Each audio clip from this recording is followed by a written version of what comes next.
കേരളത്തെ ഞെട്ടിച്ച 2 കപ്പലപകടങ്ങളും തീരമേഖലയടക്കം സൃഷ്ടിക്കാനിടയുള്ളത് ഗുരുതര പ്രത്യാഘാതങ്ങൾ. മുങ്ങിത്താഴുന്ന കപ്പലിലെ അവശിഷ്ടങ്ങളും കടലിൽ പതിച്ച കണ്ടെയ്നറുകളും തീരമേഖലയിൽ മത്സ്യബന്ധനത്തെയടക്കം ബാധിക്കുന്ന സാഹചര്യമുണ്ട്. ട്രോളിംഗ് നിരോധനം നിലവിൽ വന്നതിനു പിന്നാലെ പ്രതീക്ഷയോടെ കടലിലേക്ക് പുറപ്പെട്ട പരമ്പരാഗത മത്സ്യത്തൊഴിലാളികൾ നിലവിൽ ഇതിന്റെ കെടുതികൾ അനുഭവിക്കുന്നു. കണ്ടെയ്നർ ഭാഗങ്ങളും മറ്റു വസ്തുക്കളും കടലിൽ ഒഴുകി നടക്കുന്നത് മൂലം വലകൾ കേടാകുന്ന സംഭവങ്ങളും പലയിടത്തുമുണ്ടായി. കടലിൽ പലയിടത്തും വീപ്പകളും മറ്റു വസ്തുക്കളുമൊക്കെ കാണുന്നത് മത്സ്യബന്ധനത്തിന് ഭീഷണിയാവുന്നുണ്ടെന്നും മത്സ്യത്തൊഴിലാളികൾ പറയുന്നു. ഇതിനു പിന്നാലെയാണ് കപ്പൽ കത്തിയമർന്ന സംഭവം തീരമേഖലയിൽ അശാന്തിയുടെ അന്തരീക്ഷം സൃഷ്ടിക്കുന്നത്. MSC എൽസ കപ്പലിൽ നിന്നും പ്ലാസ്റ്റിക് അസംസ്കൃത വസ്തുക്കളാണ് വലിയ തോതിൽ തെക്കൻ ജില്ലയിലെ തീരമേഖലയിലേക്ക് ഒഴുകിയെത്തിയതെങ്കിൽ തീപിടിച്ച സിംഗപ്പൂർ കപ്പൽ മത്സ്യമേഖലയിലടക്കം ഉയർത്തുന്നത് അതിനേക്കാൾ ഗുരുതര ഭീഷണിയാണ്.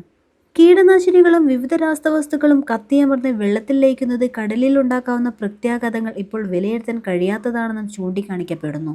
വലിയൊരു മേഖലയിലെ കടലിന്റെ ആവാസ വ്യവസ്ഥയിൽ വിവിധ ഓയിലുകളും ഇന്ധനം ഉൾപ്പെടെയുള്ള വിവിധ വസ്തുക്കളും ഒഴുകി നിറയുമ്പോഴുണ്ടാകുന്ന മാറ്റം പ്രവചനാതീതമാണ്.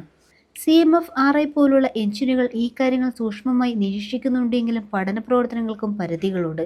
കേരളത്തിലെ സമുദ്രാതിർത്തികൾക്കും അപ്പുറം നടക്കുന്ന സംഭവത്തിൽ വിവരണ ശേഖരണത്തിനും അനുബന്ധന പ്രവർത്തനങ്ങൾക്കുമൊക്കെ കേന്ദ്ര ഏജൻസികളുടെ സഹായ സഹകരണം ആവശ്യമാണ്.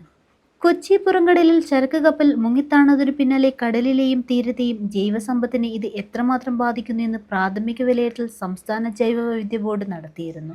ജൈവവൈവിധ്യ ആഘാത വിവരണ ശേഖരണത്തിൽ തീരദേശത്തെ കടലറിവുകളും സമാഹരിക്കാനാണ് ബോർഡ് ലക്ഷ്യമിടുന്നത്. ഇതിന്റെ ഭാഗമായി തീരദേശ പഞ്ചായത്തുകളിലെ ജൈവവൈവിധ്യ മാനേജ്മെന്റ് കമ്മിറ്റികളുമായി ബന്ധപ്പെട്ട് ആവശ്യമായ ഇടപെടൽ നടത്താനും തീരുമാനിച്ചിരുന്നു. ഇതിന് മുന്നൊരുക്കങ്ങൾ നടത്തവെയാണ് രണ്ടാമത്തെ കപ്പലപകടം സംഭവിച്ചത്.